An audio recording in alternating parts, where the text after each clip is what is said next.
We are going to start with electrostatics today. अब electrostatics यहाँ पे दोनों पार्ट कंबाइन रहेंगे. इलेक्ट्रोस्टैटिक्स पार्ट 1 मतलब point charges, electric field due to point charges, force between 2 point charges, Coulomb's law, potential due to point charge, potential due to a system of point charges, potential energy of a system of point charges. Then part 2 Gauss law. Gauss law में आप point charges की बात नहीं करते हो. 11th standard के electrostatics में you have point charges. तो आप बोलते हो what is the electric field due to this charge at some distance. Then if you have two charges, then you talk about forces between these 2 point charges. So in short, electrostatics part 1 में you mostly talk about point charges और electrostatics part 2 में we talk about extended charges. Extended charges मतलब for example हमारे पास एक sphere है, ये sphere point नहीं है, इस sphere पे चार्ज है, तो इस sphere का इलेक्ट्रिक फील्ड कितना at a given point. Then you may have a wire, क्योंकि रियल लाइफ सिचुएशन में तो ऐसा ही होता है ना, रियल लाइफ सिचुएशन में पॉइंट चार्जेस होते नहीं है. In real life you have extended charges. For example wire, हमारे पास इतने सारे वायरिंग किया होता है यहाँ पे, you can see a lot of wires here. तो वायर में से जब चार्जेस फ्लो होंगे तो that is not basically point charge. तो you apply Gauss law here. And electrostatics part 2 में और क्या क्या लगने वाला है, everything about capacitors. What are capacitors? What is energy stored in a capacitor? Series combination of capacitor, parallel combination of capacitor, etc. etc. तो ये सारे के सारे टॉपिक्स आएंगे इलेक्ट्रोस्टैटिक्स पार्ट 2 में. तो हम दोनों कंबाइन करके ही कंडक्ट करते हैं इलेक्ट्रोस्टैटिक्स पार्ट 1 एंड पार्ट 2.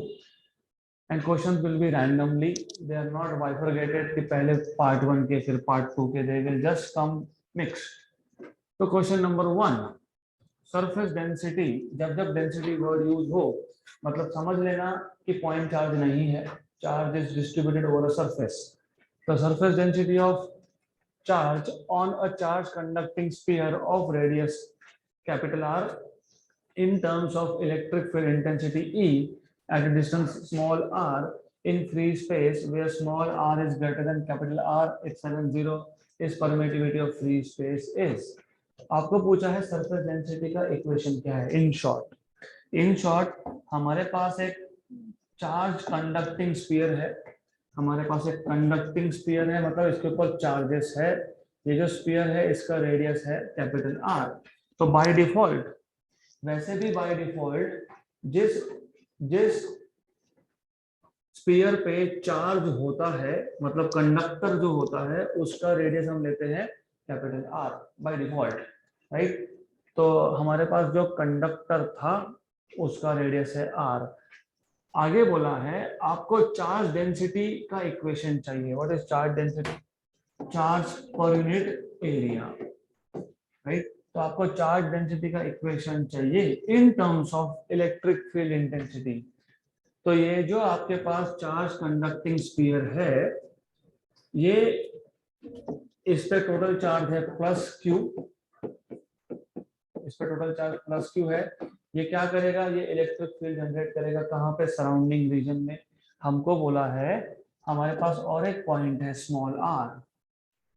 इस स्मॉल आर डिस्टेंस पे इलेक्ट्रिक फील्ड होगा.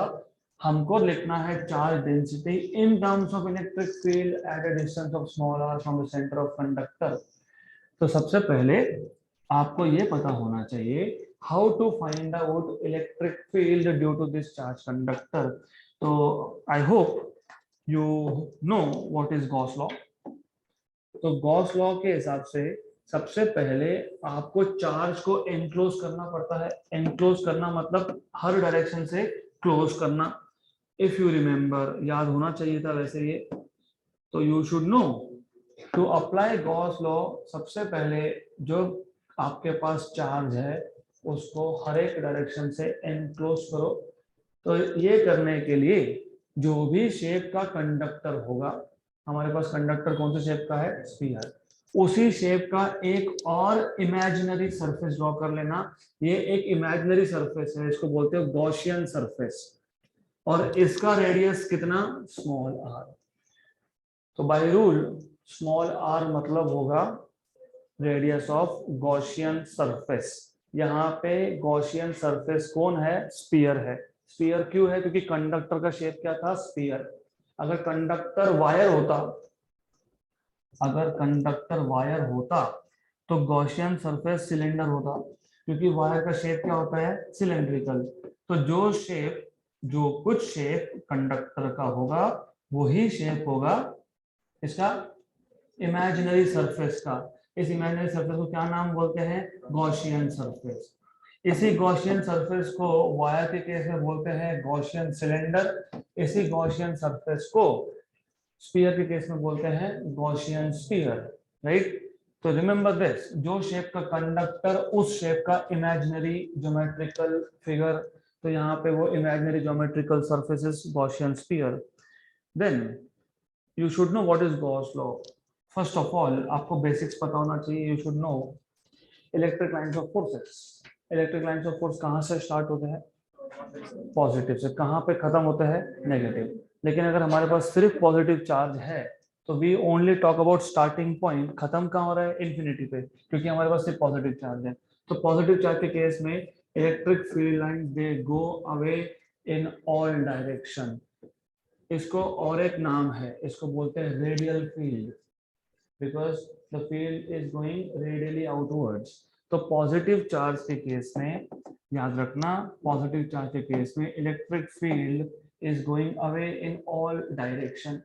तो इन ऑल डायरेक्शन, तो इस डायरेक्शन में भी जाएगा, it will also go in this direction. तो ये हो गया डायरेक्शन ऑफ इलेक्ट्रिक फील्ड। फिर हमें फाइंड करना है what is the total electric field due to this conductor. क्यों? क्योंकि क्वेश्चन में ही बोला है ना, डेंसिटी, सरफेस डेंसिटी लिखना है इन terms of electric field. Electric field कौन से डिस्टेंस पे? स्मॉल आर डिस्टेंस पे। तो अगर आपको याद होगा, हम यहाँ पे एक स्मॉल एलिमेंट लेते हैं। एलिमेंट मतलब इस पूरे गॉसियन सरफेस का एक छोटा सा पीस लेते हैं, ds। अब ऐसा क्यों करते हैं? क्योंकि यहां से कितना फ्लक्स पास हो रहा है? What is flux? Electric field line passing through a given area. Half correct. Electric field passing normally through a given area. जिनको ये कॉन्सेप्ट ही नहीं पता तो कॉन्सेप्ट समझ लो। हमारे पास एक गिवन एरिया है, हमारे पास एक गिवन एरिया है, we have some area, this is some area, और हमारे पास इस रीजन में इलेक्ट्रिक फील्ड है। तो कितने इलेक्ट्रिक फील्ड लाइंस इस एरिया से पास हो रहे हैं perpendicular to the area, normal to the area, इसको बोलते हैं इलेक्ट्रिक फ्लक्स। अब ऐसा भी हो सकता था कि फील्ड लाइंस पास तो हो रहे हैं लेकिन फील्ड लाइंस नॉर्मल नहीं है, they are not passing perpendicular. तो ऐसे केस में क्या करते हैं? ये हो गया आपके पास डायरेक्शन ऑफ इलेक्ट्रिक फील्ड। तो ऐसे केस में क्या करते हैं? ऐसे केस में हम सबसे पहले इस एरिया ds एरिया पे एक परपेंडिकुलर ड्रॉ कर लेते हैं। तो ऐसे केसेस में पहले आप एक परपेंडिकुलर ड्रॉ कर लेते हो, इसको बोलते हो डायरेक्शन ऑफ एरिया एलिमेंट। तो एरिया लिया, उसको नॉर्मल ड्रॉ कर दिया, उसको बोल दिया ये एरिया का डायरेक्शन है, क्योंकि एरिया क्या होता है? Scalar quantity. हमने वेक्टर बना लिया, वेक्टर बना के डायरेक्शन देना पड़ेगा, डायरेक्शन भी दे दिया। ये एंगल जो बनता है इलेक्ट्रिक फील्ड में और एरिया एलिमेंट में, डायरेक्शन ऑफ एरिया में, इसको आप बोलते हो theta. By definition electric flux क्या था? No, by definition electric flux का number of electric field lines passing normally. यहाँ पे नॉर्मल पासिंग हो नहीं रहा है तो हम कंपोनेंट कर लेंगे। इस इलेक्ट्रिक फील्ड का एक कंपोनेंट आएगा यहाँ पे, एक कंपोनेंट आएगा यहाँ पे, राइट? क्योंकि इलेक्ट्रिक फील्ड वेक्टर है, X component and Y component. Y component हमारे किसी काम का नहीं है क्योंकि वो सरफेस को परपेंडिकुलर नहीं है।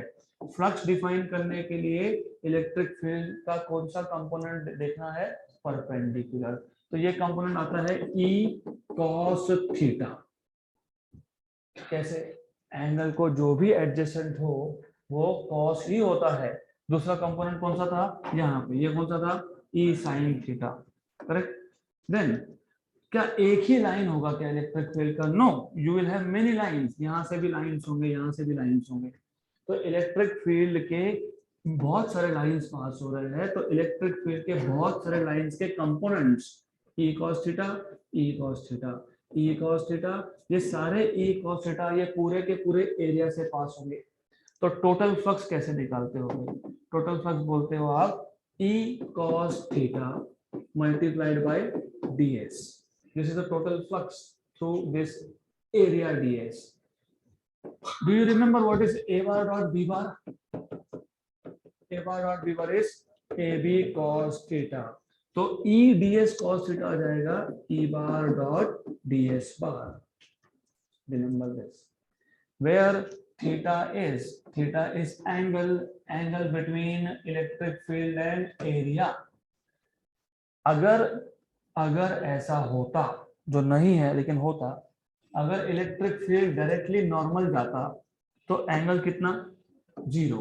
Electric field is passing normally तो एंगल हो गया 0. एंगल 0 मतलब cos 0.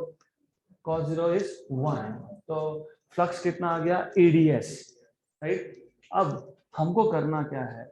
हमको गॉस लॉ अप्लाई करना है, लेकिन गॉस लॉ अप्लाई करने से पहले पता होना चाहिए फ्लक्स क्या है। तो गॉस लॉ के according total flux is equal to charge enclosed, किसमें एनक्लोज्ड? गॉसियन सरफेस में एनक्लोज्ड अपॉन एप्सिलॉन 0। तो जब जब आपको गॉस लॉ यूज करना है तो रिमेंबर गॉस लॉ यूज करना है, तो ये सबसे इंपॉर्टेंट है। एनक्लोज्ड मतलब चार्ज को हर एक डायरेक्शन से क्लोज करना पड़ेगा। इसके लिए हमने जो शेप का कंडक्टर था उसी शेप का एक इमेजिनरी सरफेस ले लिया। देन हमने क्या किया, ये जो इमेजिनरी सरफेस था जिसको हम गॉसियन सरफेस या गॉसियन स्फीयर बोलते हैं, इसको हमने छोटे छोटे पार्ट्स में स्प्लिट कर दिया। हर एक का एरिया कितना? ds। एक ds यहाँ पे, एक ds यहाँ पे, हर जगह पे ds। अब ये सारे ds में हमने क्यों किया वो समझेगा, लेकिन पहले ये समझ लो, जो एक स्मॉल एरिया लिया ds, उसमें से फ्लक्स कितना है? तो by definition small amount of flux is equal to, by definition, flux through ds। मैंने अभी बताया फ्लक्स का डेफिनेशन, लिखा है क्या अभी यहाँ पे हमने? E bar dot ds bar which is E cos theta ds, तो E ds cos of theta, लेकिन theta is angle between E bar and ds bar। E bar का डायरेक्शन और ds bar का डायरेक्शन, कैसे find करते हो?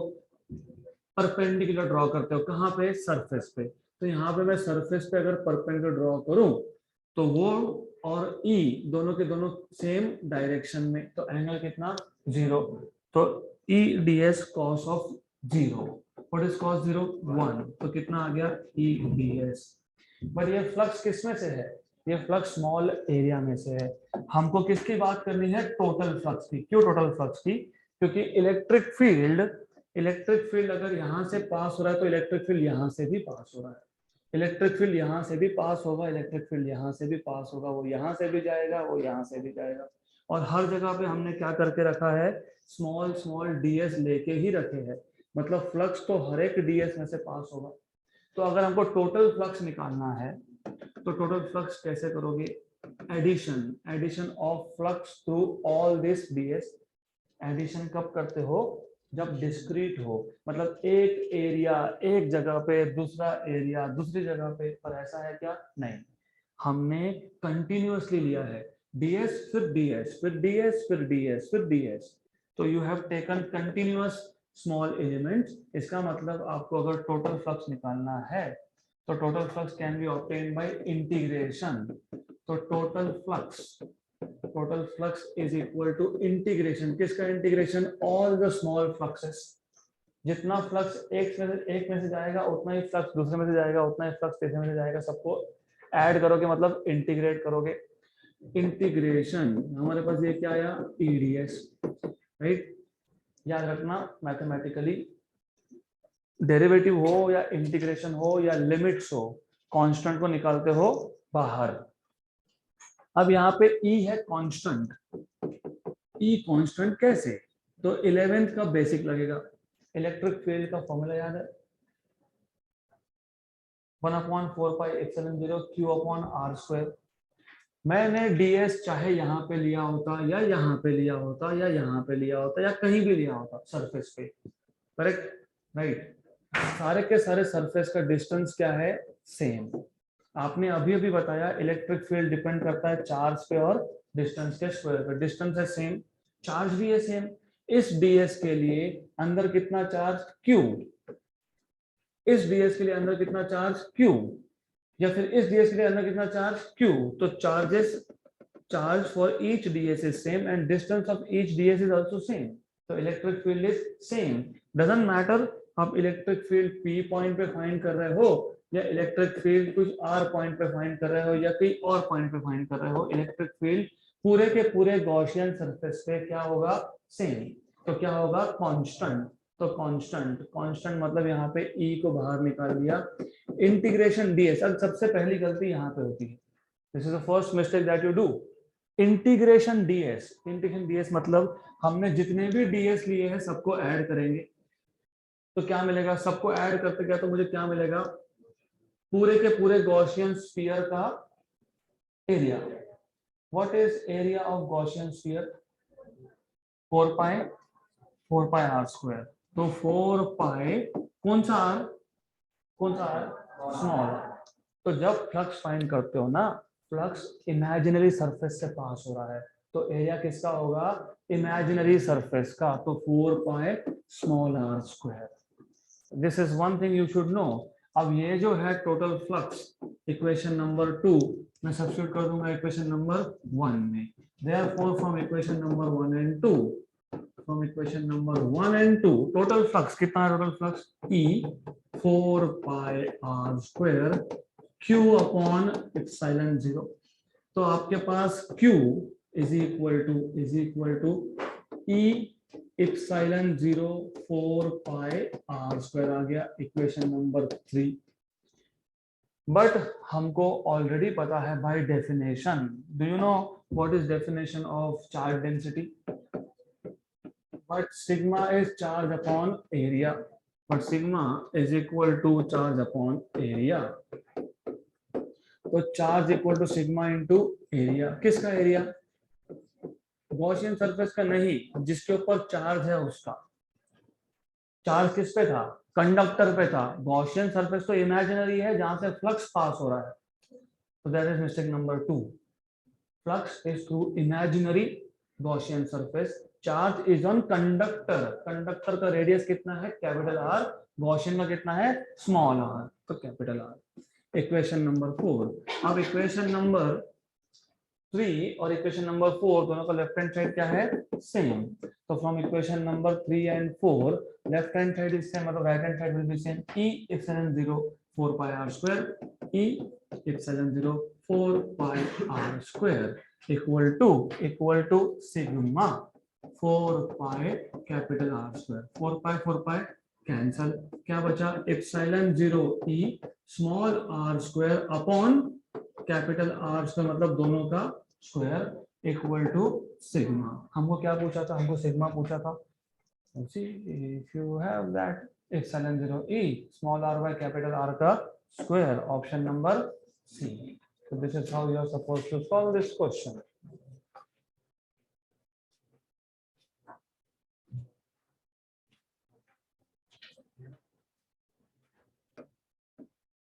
Remember in this case हमारे पास charge conducting sphere था, इसलिए sigma is charge upon area.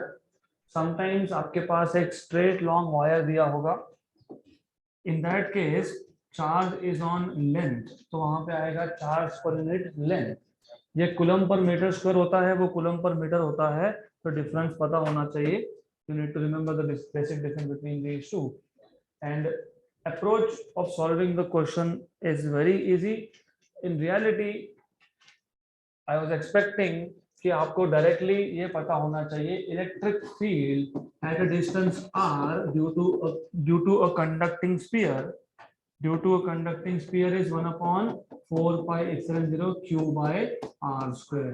ये डायरेक्टली पता होगा अगर तो सीधा यहाँ से यहाँ पे आ गए, मतलब ये सारा गॉस लॉ करने की जरूरत नहीं है, you can directly start from there, okay. But because I wanted to revise Gauss law तो मैंने आपको ये मेथड बताया है। Next question, a spherical rubber balloon carries a charge uniformly distributed over the surface. As the balloon is blown up and increases in size, the total electric flux coming out of the surface increases, remains unchanged, becomes zero, decreases, remains unchanged. क्यों? Taking previous example, मेरे पास अगर एक balloon है, if I have a balloon, इस balloon पे charge है, right, this is charge balloon, और हम लोग फ्लक्स कहाँ देखते हैं, हम लोग फ्लक्स देखते हैं गॉसियन सरफेस के थ्रू। तो हमारे पास एक गॉसियन सरफेस है, imaginary surface, imaginary Gaussian surface. तो वी ऑलवेज मेजर फ्लक्स, हम फ्लक्स हमेशा मेजर करते हैं through Gaussian surface. Doesn't matter, फर्क नहीं पड़ता कि ये जो जिसपे चार्ज था बलून पे, इसका साइज कम हो, इसका साइज ज्यादा हो, कुछ भी हो, टोटल चार्ज क्या है, कांस्टेंट। और फ्लक्स किस पे डिपेंड करता है, चार्ज पे, charge enclose upon epsilon zero. तो बलून का साइज बढ़ता भी गया लेकिन चार्ज कहाँ बढ़ रहा है, चार्ज इज सेम, तो total flux is charge upon epsilon zero. Epsilon zero तो वैसे भी कांस्टेंट है और चार्ज भी कांस्टेंट है, तो फ्लक्स भी कांस्टेंट है, तो फ्लक्स रिमेन्स अनचेंज्ड। तो ये थ्योरी क्वेश्चन है, it remains unchanged. Next question, the capacitance of a parallel plate capacitor with air as a medium is 3 microfarad. With the introduction of dielectric medium between the plates, the capacitance becomes 15 microfarad. The permittivity of medium in SI unit is, थोड़ा सा मैं आपको background दे देता हूँ कि dielectric medium क्यों insert करते हैं। सबसे पहले you should know basic type of capacitor. तो बेसिक टाइप ऑफ कैपेसिटर में क्या होता है, दो कंडक्टिंग प्लेट्स होते हैं, these two conducting plates are separated by some distance. So you have two conducting plates which are separated by some distance. आपको पता होना चाहिए, जैसे ही आपने एक कंडक्टिंग प्लेट पे चार्ज डिपॉजिट किया, तो हम इन रियलिटी एक ही कंडक्टिंग प्लेट पे चार्ज डिपॉजिट करते हैं। If I put a plus charge here, it will attract negative here. If I put another plus here, it attracts another negative there. If I put one plus here, it will attract one negative there. तो ये पता होना चाहिए, this is basic form of capacitor. तो basic capacitor में इसको बोलते हैं parallel plate capacitor. This is exactly mobile phone का बैटरी। तो मोबाइल फोन का बैटरी में you have two plates, two parallel plate. इसके लिए जब बैटरी खोल के देखोगे तो you see a thin plane rectangular shape का बैटरी दिखता है, उसमें दो प्लेट्स होते हैं, one on the back side, one on the front side.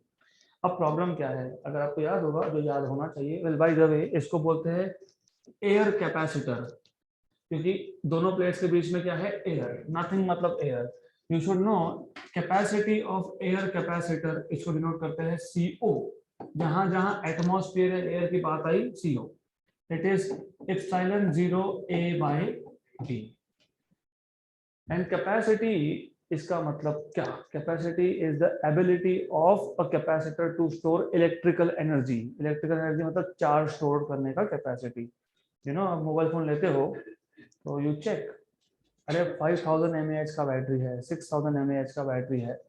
When I was in 11 तो 500 mAh मिल गया तो बहुत था हमारे लिए, राइट। तो how do you increase mAh, mAh मतलब मिली एम्पियर आवर, मतलब capacity to store electrical energy बढ़ाएंगे कैसे, you don't have much options.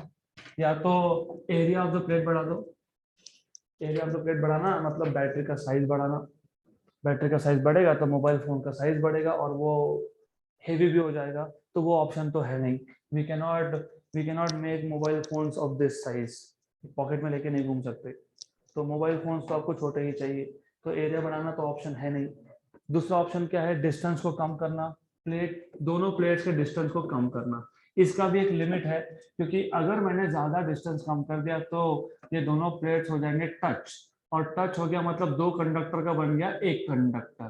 तो we do not have much choice, हम ज्यादा डिस्टेंस भी कम नहीं कर सकते, हम ज्यादा एरिया भी बढ़ा नहीं सकते। तो हम क्या करते हैं, हम इसमें एक डाइलेक्ट्रिक नॉन कंडक्टिंग बोल सकते हो, डाइलेक्ट्रिक मीडियम हम इंसर्ट कर देते हैं, we insert dielectric medium. Well by the way air is naturally dielectric, तो एयर भी डाइलेक्ट्रिक ही होता है, but then you put some other dielectric like mica sheets और समथिंग एल्स। होता क्या है, as I told you already, मैंने आपको ऑलरेडी बताया है, थोड़ा मैं जूम करके दिखा रहा हूँ। अगर यहाँ पे पॉजिटिव चार्ज है तो यहाँ पे बाय डिफॉल्ट नेगेटिव चार्ज है, तो जितना पॉजिटिव एक साइड पे उतना नेगेटिव दूसरे साइड पे, यहाँ तो पोटेंशियल डिफरेंस ऑलरेडी है, potential difference is V। Now with the introduction of dielectric medium, आपने जैसे ही इसमें डाइलेक्ट्रिक मीडियम इंसर्ट कर दिया तो होगा क्या, ये जो पॉजिटिव है वो यहाँ पे नेगेटिव को अट्रैक्ट कर लेगा, ये नेगेटिव यहाँ पे पॉजिटिव को अट्रैक्ट कर लेगा, राइट। तो इफेक्टिवली पोटेंशियल डिफरेंस कम हो गया, क्योंकि पहले पोटेंशियल डिफरेंस कितना था, V था, लेकिन अब इस पॉजिटिव और इस नेगेटिव चार्ज की वजह से यहाँ पे टोटल पॉजिटिव चार्ज कम हो गया, यहाँ पे टोटल नेगेटिव चार्ज कम हो गया। चार्जेस का कम होना मतलब पोटेंशियल के डिफरेंस का कम होना, और आपको पता होना चाहिए what is the equation for capacity, C by V। तो decreasing V means increasing C, तो कैपेसिटी बढ़ा दिया आपने।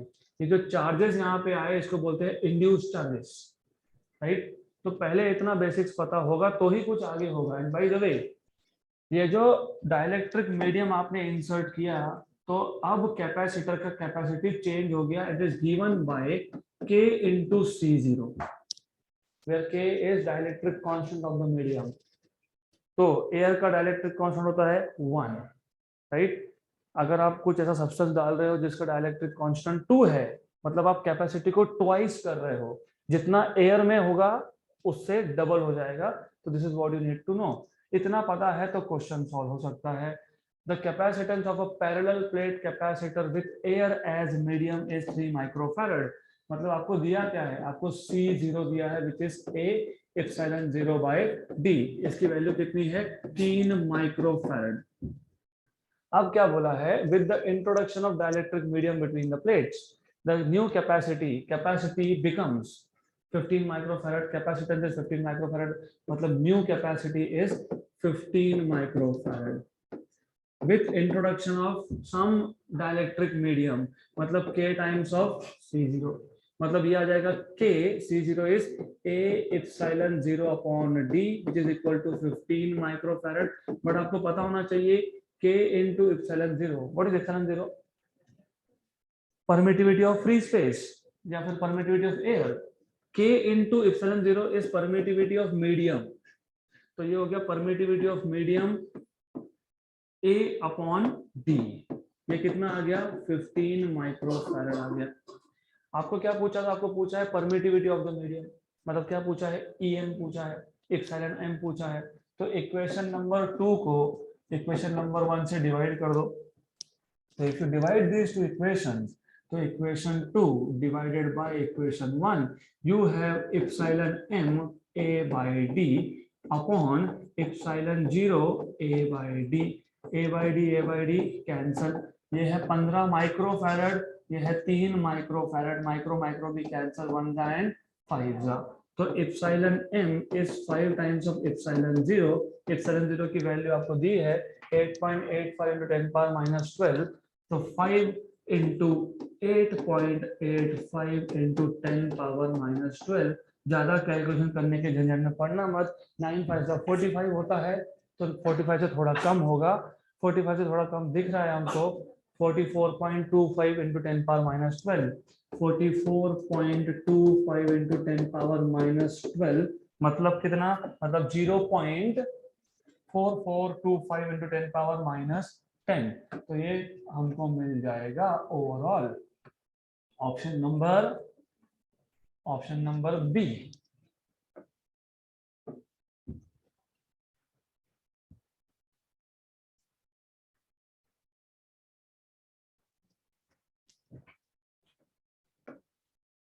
Next question.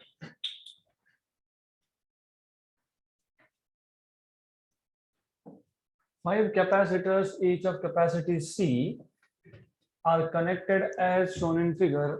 If the resultant is 2 microfarad, then the capacity of each condenser, मतलब capacitor, is सबसे पहले identify if this is parallel combination of series combination.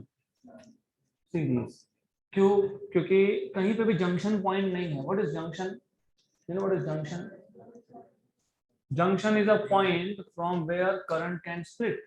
Current यहां से आया, उसको दो डायरेक्शन मिल गए, ऐसा कुछ है ही नहीं हमारे पूरे सर्किट में। ऐसा कहीं जंक्शन पॉइंट नहीं है।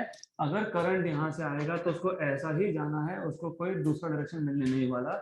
या फिर आप ऐसा बोल सकते हो, जब दो कंपोनेंट्स में एक ही पॉइंट कॉमन हो, देखो इसमें और इसमें एक पॉइंट कॉमन है, इसमें और नेक्स्ट में एक पॉइंट कॉमन है, इसमें और अगले में एक पॉइंट कॉमन है, यहाँ पे एक पॉइंट कॉमन है, इसको बोलते हैं सीरीज कॉम्बिनेशन। फिर आपको पता होना चाहिए सीरीज कॉम्बिनेशन में इक्विवेलेंट, तो 1/c equivalent is 1/c1 plus 1/c2 plus 1/c3, जितने होंगे उतने। और आपको ये भी पता होना चाहिए कि सारे के सारे अगर सेम आ गए, if all of them are the same, so you will have 1/c equivalent equal to 1/c plus 1/c plus 1/c, कितनी बार? n times। तो ये आपको मिल जाएगा 1/c equivalent equal to n/c। तो सीरीज में आपको मिल जाएगा c equivalent c/n, राइट। तो हमको अगर ये फॉर्मूला पता है तो हमारे पास जो क्वेश्चन था उसमें 1 2 3 4 5, हमारे पास से 5, और ये 5 के 5 है, ये 5 के 5 है सीरीज में। तो 1/c इक्विवेलेंट कितना आ गया? 5/8। यस, या फिर आप बोल सकते हो c equivalent directly equal to c equivalent is equal to c/5, और c इक्विवेलेंट कितना दिया है? 2 माइक्रोफैरड। तो c कितना आ गया? 10 माइक्रोफैरड। हो गया क्वेश्चन खत्म। 10 microfarad, option number D.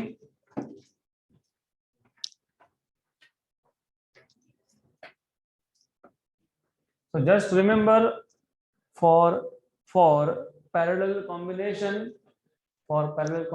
you have n into c, क्योंकि अगर पैरेलल है तो equivalent is c1 plus c2 plus c3 plus c4 n times, सबके सब सेम हो गए तो you will have c plus c plus c n times, तो nc। Next question, two capacitors of capacities 2 microfarad and 4 microfarad are connected in parallel combination है। A third capacitor of 6 microfarad is connected in series with this combination. A battery of 12 volt is connected across this combination. The charge on 2 microfarad capacitor is। तो पहले question को समझ लेते हैं, फिर equivalent diagram draw कर लेंगे। हमारे पास 2 और 4, 2 and 4, they are in parallel. So what you have is 2 microfarad and 4 microfarad, they are in parallel with each other, and then you have one more of 6, तो 6 माइक्रोफैरड कैपेसिटी का आपके पास और एक है जो सीरीज में है इन दोनों को। देन ये पूरा का पूरा आपने 12 वोल्ट के बैटरी के साथ कनेक्ट करके रखा है। You are connecting this with 12 volt battery. तो you have a 12 volt battery over here. You have one capacitor of capacity 2 microfarad, you have one capacitor of capacity 4 microfarad, you have capacitor of capacity 6 microfarad। यहाँ पे आ गया आपके पास 12 volt का battery, यहाँ पे है आपके पास 2 माइक्रोफैरड, यहाँ पे है आपके पास 4 microfarad, here you have 6 microfarad. आपको पूछा है 2 माइक्रोफैरड पे चार्ज कितना। This is what they're asking you। Charge on 2 microfarad capacitor is. सबसे पहले इसका इक्विवेलेंट सर्किट कैसा बनेगा? इसका इक्विवेलेंट सर्किट कैसा बनेगा? It will be, you will have 2 and 4 in parallel. Equivalent मतलब क्या? पहले तो इक्विवेलेंट का मतलब समझ लो। Do you know what is the meaning of equivalent? Equivalent का मतलब ये होता है कि मुझे अगर 2 और 4 को हटा के एक सिंगल लगाना है तो वो सिंगल का कैपेसिटी कितना होगा? 6 माइक्रोफैरड। क्यों? क्योंकि दे आर इन पैरेलल, और पैरेलल में आपको पता है when you have in parallel what happens for a parallel combination? What happens? Addition. तो for a parallel combination you have addition. इसका मतलब you will have 6 and 6 here, तो एक 6 का दूसरा भी 6 माइक्रोफैराड का कैपेसिटी है। And if you know this, फिर आपको ये भी पता होगा कि जब ऊपर के दो कंपोनेंट सेम वैल्यू के होते हैं तो वोल्टेज इक्वली डिवाइड होता है। मतलब पहले 6 के अक्रॉस 6 वोल्ट, दूसरे 6 के अक्रॉस 6 वोल्ट, तो वोल्टेज जो भी है this will be divided equally. The fall of potential, drop of potential drop 6 and 6, क्योंकि ये 6 तो 12 का हाफ और हाफ, 6 वोल्ट एंड 6 वोल्ट। हमें फाइंड क्या करना था? हमें फाइंड करना था चार्ज। किस पे charge?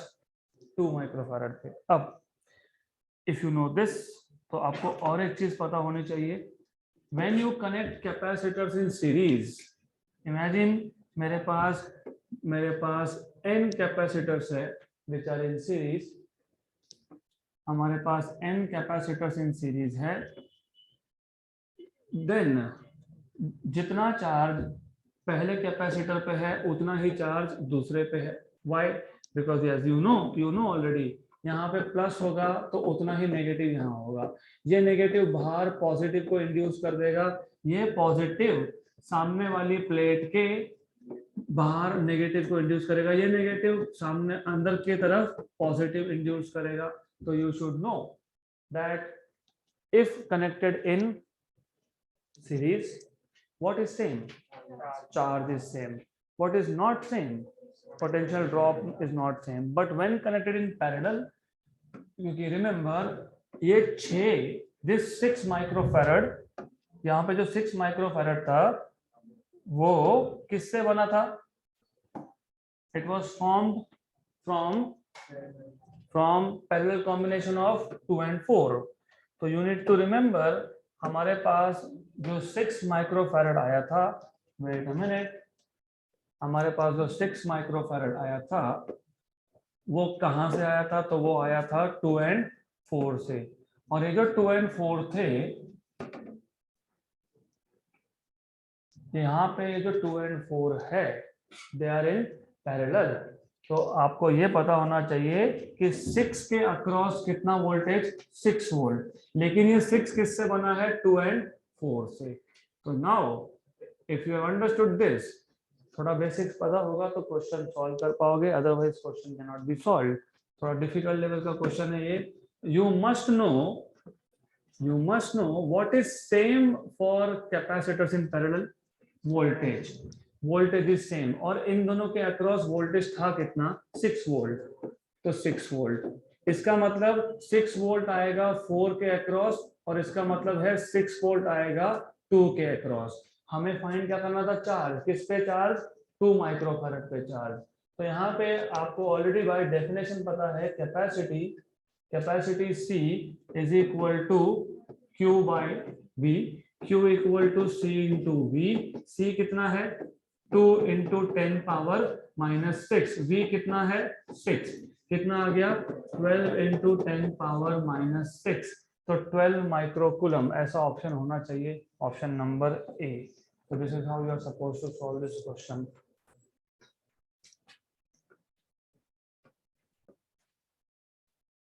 So the point here is, ऐसे क्वेश्चंस को सॉल्व करने का अप्रोच याद रखो। अप्रोच, अगर आपको बोला होगा कि एक कोई पर्टिकुलर कैपेसिटर है उस पर चार्ज कितना, तो पहला फॉर्मूला पता होना चाहिए, charge is C into V. C तो दिया है तो V फाइंड करना पड़ेगा। तो V फाइंड कब होगा? V फाइंड तब होगा जब आपको पता होगा कि इसका इक्विवेलेंट कितना? 6। अगला भी 6, ये भी 6, मतलब voltage will be divided into 2 parts, 6 and 6।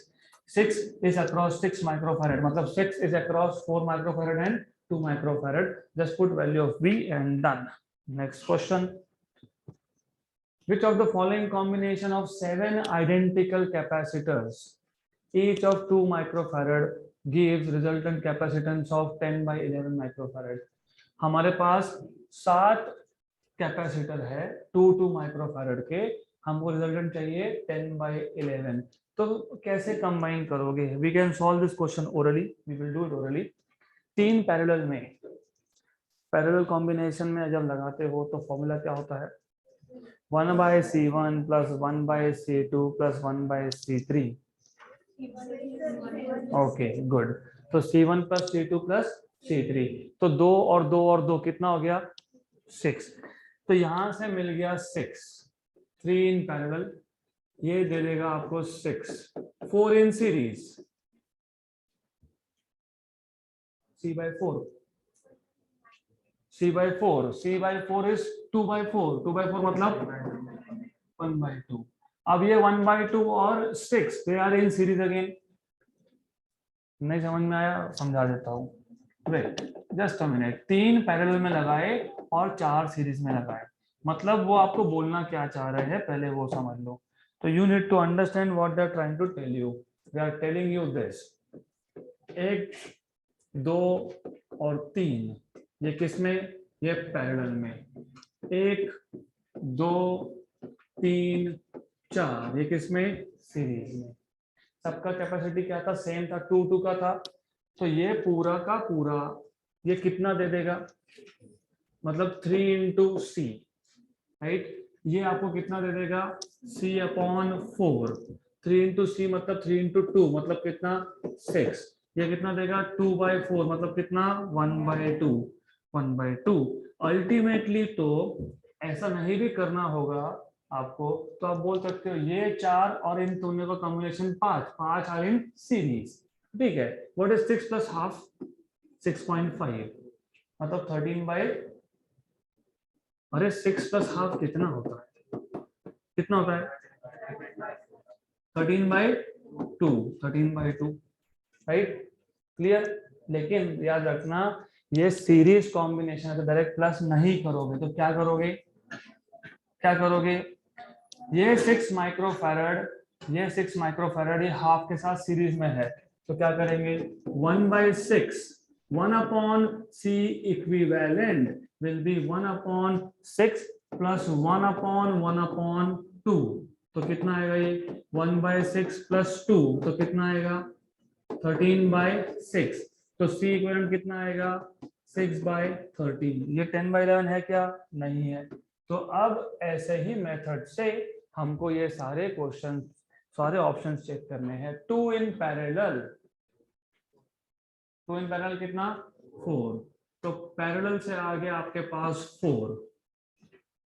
5 in series, C/5, 2/5, तो सीरीज से आ गया 2/5 और रिजल्टेंट फाइनली क्या मिलने वाला है, 1/C इक्विवेलेंट। फाइनली क्या मिलेगा, 1/C parallel plus 1/C series. तो ये था C पैरेलल, ये है C सीरीज। तो कितना आ गया 1/4 प्लस 1/2/5 मतलब 5/2, 5/2, राइट। तो how much is this, 22/8, correct. 2 और 20 कितना, 22, 4 इंटू 2 कितना 8, कितना आया 11/4, तो 4/11, इसका उल्टा है 4/11। या फिर ये भी नहीं करना हो तो आपको पता होगा C1 into C2/C1 plus C2, तो डायरेक्टली ऐसा भी कर सकते हो, C parallel upon C series into C series parallel plus C series, ठीक है, ये भी कर सकते हो, कर लो। What is this, 4 2/5, 4 plus 2/5, how much is this 8/5, how much is this 22/5, 22/5, यही तो मैं बोल रहा था 4/11। आया क्या, नहीं आया, नहीं आया तो आंसर नहीं आएगा। हमें क्या चाहिए 10/11। अब बताओ 4 in parallel, 3 in series, 3 in series ना 2/3, तो ये आ जाएगा 8 और 2/3, 8 प्लस 2/3 तो 16/3, 26/3, कैंसल एंड कैंसल, 8 एंड 13, तो फाइनल आंसर 8/13 आया क्या, नहीं। तो बचा लास्ट, अभी लास्ट भी चेक कर लेते हैं, अगर वो भी नहीं आया तो इसका मतलब हमने कहीं पे गड़बड़ की, तो वो भी चेक कर लेंगे। तो we will check it out, just a minute. 5 parallel में, 5 पैरेलल में मतलब हाउ मच, 10, कौन सा 10, कौन सा 10 पैरेलल, और ये कितना 1, 1, तो 10 into 1 अपॉन 10 plus 1, तो 10 अपॉन 11, ऑप्शन नंबर डी।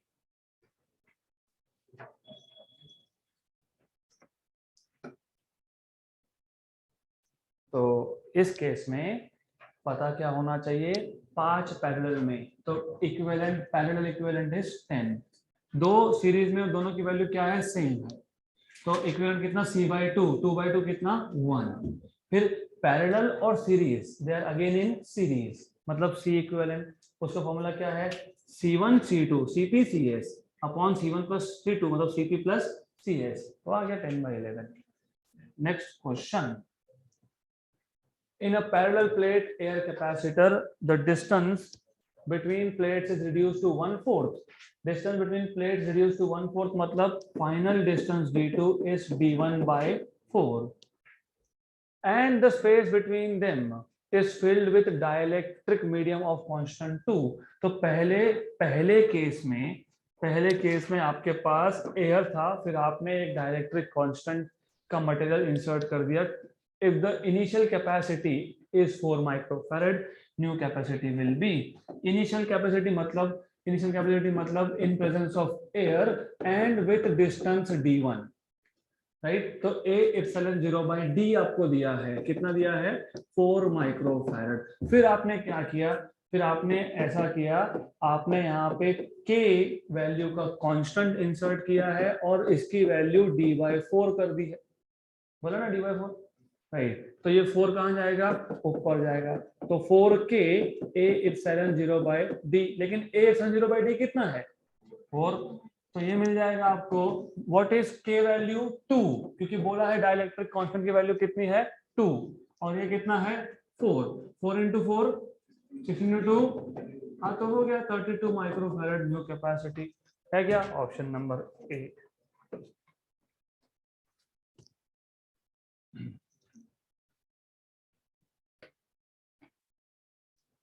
तो ये ट्रिक्स तब समझ में आएंगे जब फॉर्मूला आपको अच्छे से पता होगा।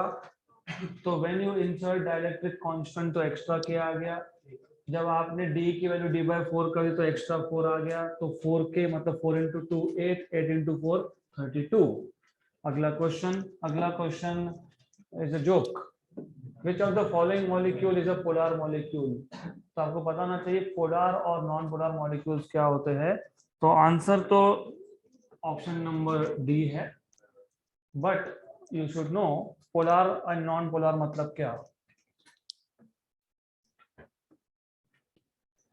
तो first of all polar and non polar का कॉन्सेप्ट आया कैसे, अगर हमारे पास एक सिंगल एटम होता, सिंगल एटम, मैं मॉलिक्यूल की बात कर नहीं रहा हूं, मैं सिंगल एटम बोल रहा हूं। सिंगल एटम में होता है एक न्यूक्लियस और उसके सराउंडिंग में होते हैं इलेक्ट्रॉन्स, राइट। अगर आप हाइड्रोजन, हीलियम, लिथियम किसी की भी बात करोगे नॉर्मली, तो जितने पॉजिटिव चार्जेस न्यूक्लियस में उतने ही नेगेटिव इलेक्ट्रॉन्स ऑर्बिट में। तो पॉजिटिव चार्जेस का सेंटर आ गया सेंटर पे, एटम के सेंटर पे, और नेगेटिव चार्ज का सेंटर आ गया एटम के सेंटर पे। मतलब पॉजिटिव चार्जेस का centre of mass and negative charges का सेंटर ऑफ मास आ गया एक ही जगह पे। जब ऐसा होता है, जब एक ही जगह पे दोनों टाइप के चार्जेस का सेंटर आता है, तो इसको बोलते हैं नॉन पोलर, क्योंकि पोलर का मतलब चार्जेस आर सेपरेटेड, यहाँ पे चार्जेस सेपरेटेड है क्या, नहीं है। जब मॉलिक्यूल्स फॉर्म होंगे, तो when you have molecule formation, अगर इमेजिन अगर हमारे पास H2 मॉलिक्यूल है, फॉर एग्जांपल H2 है, O2 है, तो H2 और O2 these are linear molecules.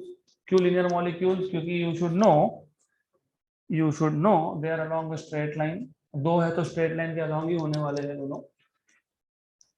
इन दोनों केसेस में इसमें जितना पॉजिटिव चार्ज उतना ही पॉजिटिव चार्ज दूसरे में, तो पॉजिटिव चार्ज का सेंटर आएगा right at the centre of the line joining this two, मतलब जो भी बॉन्ड होगा उसके सेंटर पे। नेगेटिव जितना नेगेटिव एक में उतना नेगेटिव दूसरे में, तो यहाँ पे भी पॉजिटिव और नेगेटिव का सेंटर ऑफ मास सेम होगा। तो ये मॉलिक्यूल कौन सा होगा? Non polar, correct. बट अगर ऐसा हुआ कि एक मॉलिक्यूल, जैसे कार्बन मोनोऑक्साइड है, तो कार्बन में कितने इलेक्ट्रॉन्स होते हैं? कितने? 6। कार्बन में कितने इलेक्ट्रॉन्स होते हैं?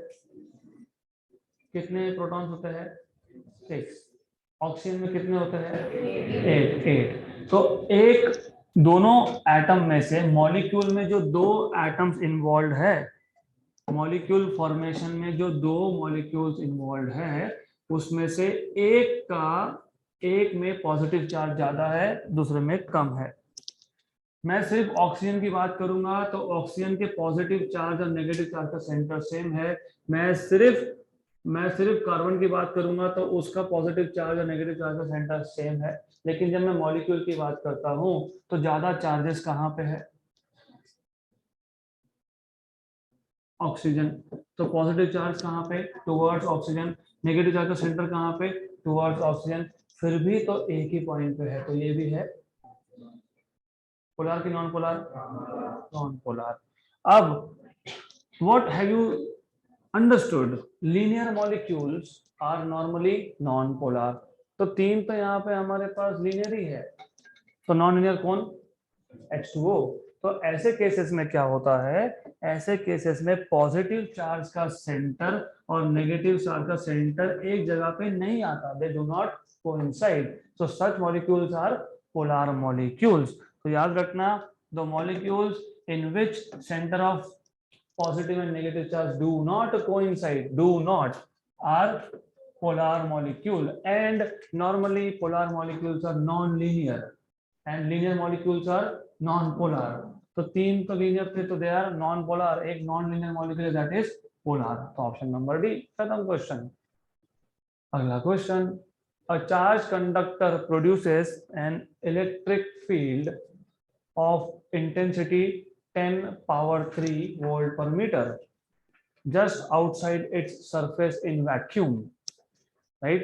A charged conductor produces electric field of intensity 10 power 3 volt per meter just outside its surface in vacuum। मतलब value of electric field in presence of vacuum दिया है, that is 10 power 3 volt per meter।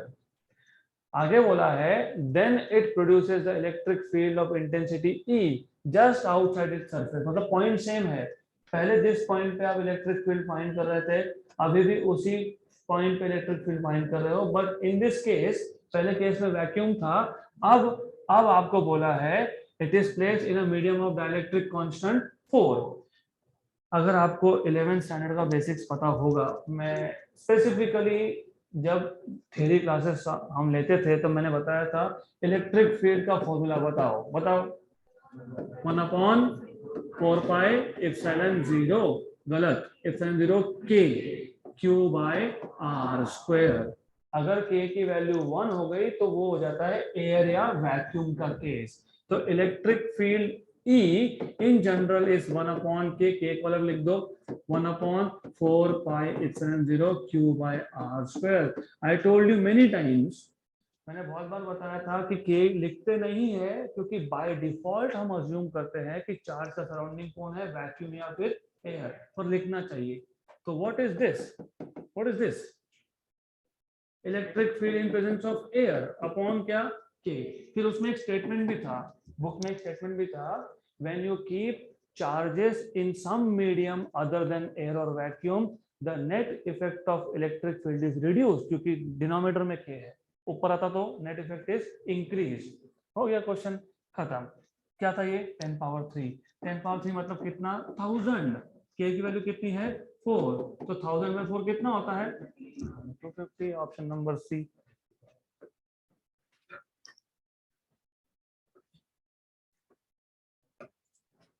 Next question, तो 1000/4 is 250, सबको पता है, तो this question can be solved orally. Next question, the expression for electric field intensity at a point outside uniformly charged thin metal playing sheet is what? where d is distance of a point from plane sheet anyways। पहले question समझ लो। Gauss law के 3 application आपने देखे थे। Application number 1 जो पहला ही question था इस लेक्चर का, to find out what is electric field due to a charge conducting sphere. Application number 2 to find out what is electric field due to a charged wire, right. तो आपको पता होना चाहिए इसका फॉर्मूला क्या आता है, नहीं पता है तो रिवाइज कर लेना। तीसरा है to find out electric field just outside. Just outside, outside बोलने से तो near to, electric field near to a charge conducting thin infinite plane sheet. Remember ये इन्फिनाइट प्लेन शीट था, this was infinite plane sheet. तो you must remember हमारे पास एक plane sheet है विच इज इन्फिनाइट, और इसके एक साइड में इलेक्ट्रिक फील्ड की वैल्यू आती है सिग्मा अपॉन 2 एप्सिलॉन 0, दूसरे साइड में आती है सिग्मा अपॉन 2 एप्सिलॉन 0। तो they are independent of D, है ना। डी है क्या, नहीं है, कहीं पे भी डी पे डिपेंड नहीं करता है। Where D is distance of the point, it does not depend on the distance, so it is independent of D. तो ऑप्शन नंबर तो सॉल्व करने की जरूरत नहीं है, you just need to know this. Next question, a series combination of n1 capacitors, each of capacity C1. What is series combination of n1 capacitors, each of capacity C1? हाँ, मैंने अगर n capacitors of capacity C को series में लगाया तो equivalent कितना होता है, C by n। यहाँ पे अगर हमने सीरीज कॉम्बिनेशन लिया है n1 का तो क्या आएगा, C1 by n1। फिर आगे बोला है इस charge to potential difference of 3 volt. तो ये जो पहला कॉम्बिनेशन है इसका पोटेंशियल डिफरेंस कितना है, 3 वोल्ट का, राइट। देन आगे आपको बोला है another parallel combination of n2 capacitors each of capacity C2। तो यहाँ पे parallel combination will be n2C2 is charged to a potential difference of V volt। तो इसका potential difference कितना है, V volt। आगे बोला है the total energy stored in both the combination is the same। तो energy in the first case इसको मैं बोल देता हूँ E equal to energy in the second case को बोल देता हूँ E dash। So E is equal to E dash, energy stored is the same in both the cases, right। The value of C1 in terms of C2 is, what is the equation for energy stored, half CV square। तो half C, इधर C क्या है, CS, V क्या है, V1, तो half CS V1 square is equal to half CP V2 square, half cancel, right। What is CS, C1 by n, C1 by n1। What is V, 3 volt, 3 का square कितना, 9 V square मत लिख देना, ये volt है, 9 V square हो, okay ठीक है। तुमको लिखना है लिखो, कैंसिल कर देंगे फिर लिखो 9 V स्क्वायर, क्या फर्क पड़ता है, राइट। CP कितना है, N2C2। What is V2 square, V, तो कैंसिल कर दो कैंसिल। तो हमको पूछा है C1 is N1 N2 C2 upon 9, N1 N2 C2 upon 9, option number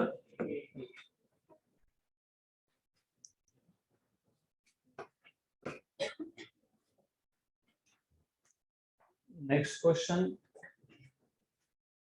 when 3 capacitors of equal capacities are connected in parallel, what will be capacity, 3C। हमारे पास C के 3 है, तीनों को पैरेलल में लगा दिया तो कितना हो गया, 3C। and one of the same capacity is connected in series with the combination।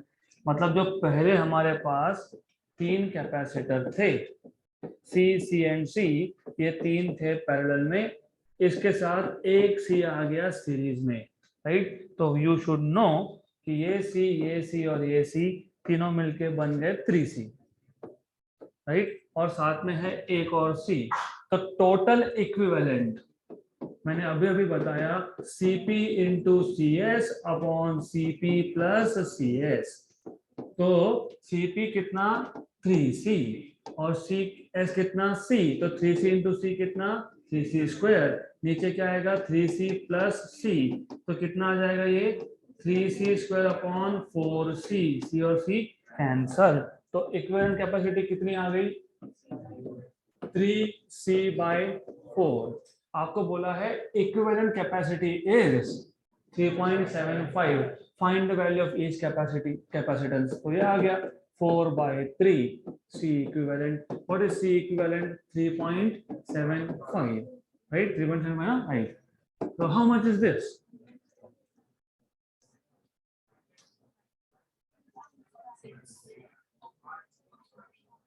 What is 75/3?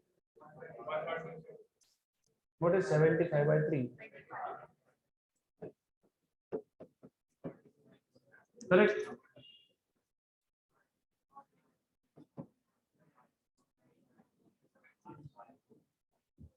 सवा को 4 से मल्टीप्लाई करना तो 5 होता है।